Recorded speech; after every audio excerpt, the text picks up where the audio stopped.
What is going on, guys? Going to be looking at a couple of good growth dividend stocks that have potential to obviously increase. One of the first one, in my opinion, is Wells Fargo. The reason I'm currently looking at this one is due to the fact that Wells Fargo has a dividend of 6.8%, as well as we can also see here that it is currently trading at $24. Its low is $22, or its all-time low is $21.89, while in around February time it was actually in the 50s. So it has great potential, right? So let's just say it's trading at $24 right now, right?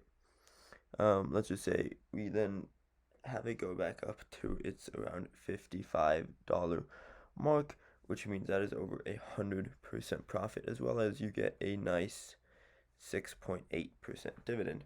So I think Wells Fargo is a great long-term dividend stock, as well as that it is undervalued.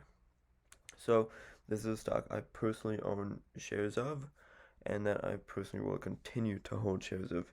The next stock on this list, and these are all going to be stocks that are currently, like, right now undervalued, that were that used to be more, but due to coronavirus and everything going on, it ended up going down. So these just have the potential to go up, as well as having a great dividend. The next one we have is, as you all know, AT&T.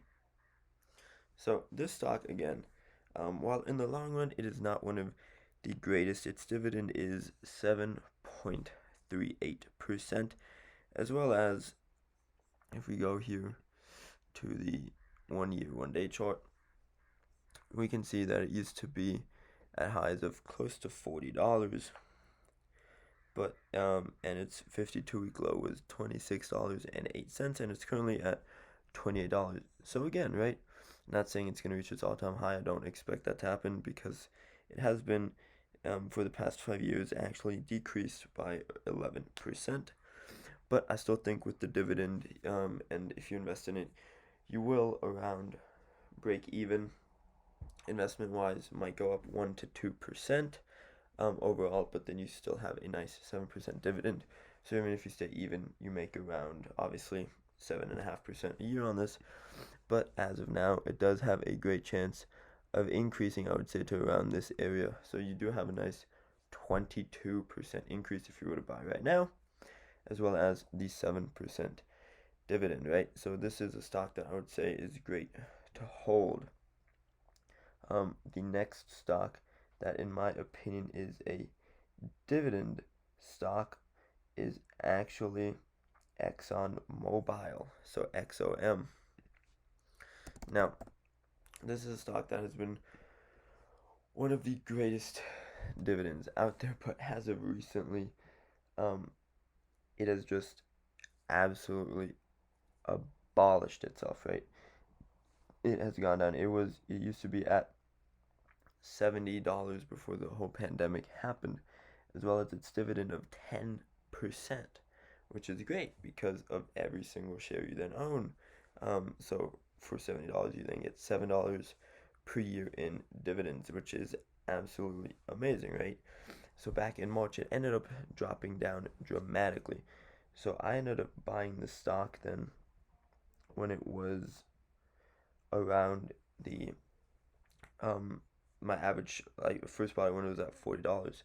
I then ended up buying a little bit more and a little bit more as it continued to downtrend, and I was once up 20%. I'm currently now down 2.89% due to the fact that they're in a lot of trouble, due to the fact that they can't uphold their dividends. If you guys don't know anything about this company, it is that they are the dividend company. Mainly people invest in it due to its insane dividend of continuous payouts every single year.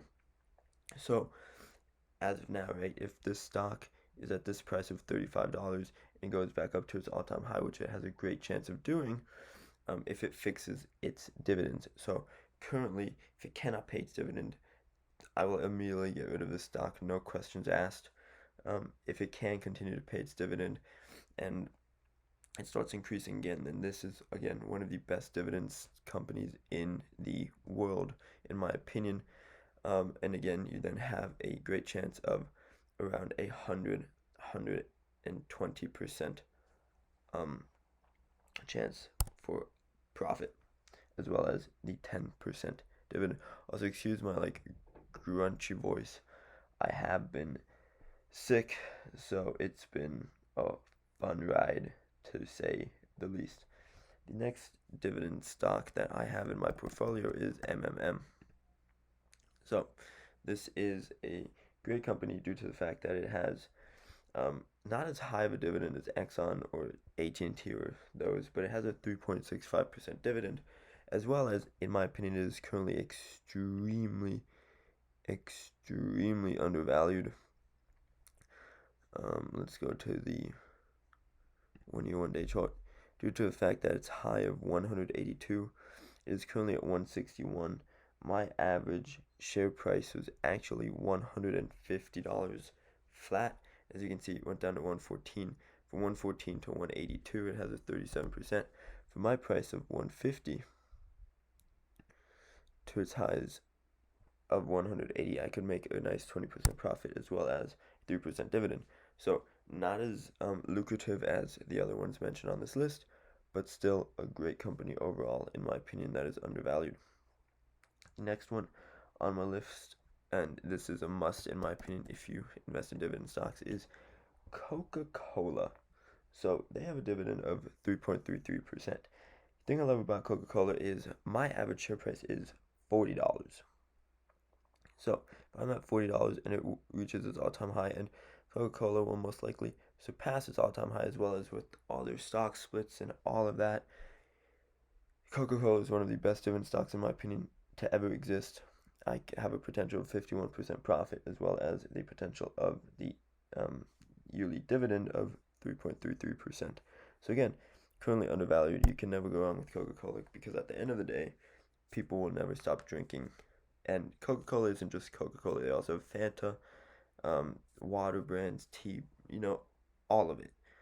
So overall, Coca-Cola, when you invest in dividends, you have to look at companies that will they stick around for how long do you want to hold that dividend? Is the dividend yield important? Do you care about the growth of a company, right? If you want a company that gives you a 20% dividend, but then it doesn't increase in value, okay, you can do that. If you want a company that gives you 3% dividend and has a potential of around 30% growth, then in my opinion, that is much better. So it really depends what your goal is, but I look at growth companies that have a potential to grow, as well as companies that pay a great dividend. The next one on the list would then obviously, in my opinion, be Disney. So Disney ends up paying a dividend of only 1.42%. But the reason this is a great company, in my opinion, is due to the fact that at the end of the day, I don't think people will ever stop watching movies or TV shows, right? They have the Disney theme parks, they have movies, they have TV shows, they even have certain Disney themed like products like food and as well as like clothing. So I think Disney will stick around for a long time, especially if you were able to get into the $80 mark right here. And obviously Disney will go above its all-time highs. You are looking again at 100% profit margin, but only a 1.42%. This company here is more of a growth company than a dividend, in my opinion, especially with its current price of 126. You're still looking at around a 25% growth profit within the next year or so. So this is more of a growth company than a dividend, but still on the list due to the fact that it is more a solid growth company. The next one, and this is a favorite of mine because this is one of my highest invested dividends actually, and it also has the highest return for me, and this is Delta. So I am currently up on Delta because my average cost for this stock was $26. I'm currently up 19.65% on this stock, which is great, as well as they have a dividend of 5.23%, as well as, since my average price is $26, I would be right here. So if it goes up to its all-time high, which I don't know if it is 100% guaranteed to reach its all-time high or just below, so I'm not going to use that as an example, but I think it will reach around the $55 mark. I'm still looking at above a 100% return on my investment.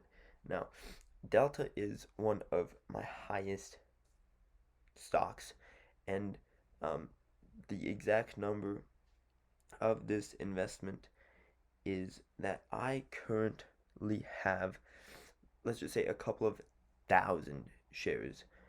The exact market value I currently have is, since it is currently fluctuating, is $75,225 and 47 cents, because it's currently fluctuating right now as the market value continues to go up and down. So this is definitely one of my highest investments, due to the fact that I see a huge potential. Now, I was burned when the coronavirus, because they couldn't pay the dividends, so it was actually negative, which I'm like, crap. But overall, I think within the next year, this will be a great, great rewarding dividend, as well as it has already gotten me a 20% return on my investment, which is absolutely fantastic for me. So again, right, looking at over 113%. So again, a great growth company as well as a great dividend company. And that is the last company in my dividend portfolio currently, and I'm currently looking to actually expand more into the China market due to the fact that it is an expanding economy over there, and they have some great dividend stocks, as well as they have a huge potential to grow. The only thing about, if you do go into the China market like myself, I would advise that you do not hold those for very long term due to their market not performing as well as the United States market, but more that you hold them for a couple of years and just cash in those dividends. And because there are some great companies that pay 8 to 18% dividends that have had about a 1 to 2% growth per year, but that is not sustainable in my opinion. But if you get that, you're looking at 20% profit a year, and if you do that for 2-3 years, you have overall beaten the S&P 500 or the overall American market. So again, that's something you can look into, and I will be making a future video on that. But other than that, thank you guys so much for watching. Hope you have a fantastic day, and definitely look into all of these. Don't just trust a random dude's opinion on the internet. Thank you so much for watching.